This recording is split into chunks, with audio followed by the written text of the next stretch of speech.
போன வாரம் அக்கா வீட்டுக்கு போயிருந்தேங்க, கல்யாணத்துக்கு போயிட்டு. இதுதான் வந்து நெல் அவிக்கிற பாத்திரம், அதாவது ட்ரம்முன்னு சொல்லுவோம். அந்த இதில் தான் நெல் கொட்டி அவிப்பாங்க.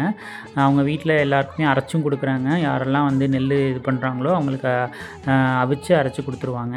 மாடு அப்புறம் சின்னதாக கோழி பண்ணை, அவங்க வீட்டை சுற்றி வந்து வயல் தான். சூப்பராக இருக்கும்.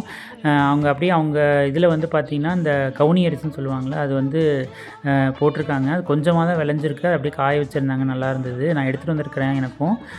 அப்புறம் பார்த்திங்கன்னா வீட்டை சுற்றி தண்ணி வயல் இப்படி தான் இருக்கும். நல்ல ஒரு இயற்கையான சூழ்நிலையில் இருக்கும். நம்ம நல்லா என்ஜாய் பண்ணலாம். என்னால் அந்தாண்ட போக முடியல, ஏன்னா தண்ணி இருந்ததுனால என்னால் போக முடியல. அப்புறம் அங்கே நாட்டு முட்டை கொடுத்து விட்டாங்க அக்கா வீட்டுக்காரங்க. அதை வந்து நம்ம அப்படியே எடுத்துகிட்டு வந்தால் உடஞ்சிரும்னு சொல்லிட்டு வச்சுட்டு அப்புறம் வந்து தவிடெல்லாம் போட்டு அதுக்கு மேலே வந்து வச்சாங்க.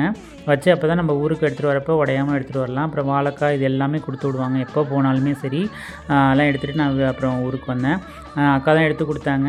எடுத்து கொடுத்துட்டு அப்புறம் கரெக்டாக நைட்டு பஸ் ஏறி கோயம்புத்தூர் வந்துட்டேன். இந்த வீடியோ பிடிச்சினா உங்களுக்கு லைக் பண்ணுங்கள், சப்ஸ்கிரைப் பண்ணுங்கள், கமெண்ட் பண்ணுங்கள். Tata, by.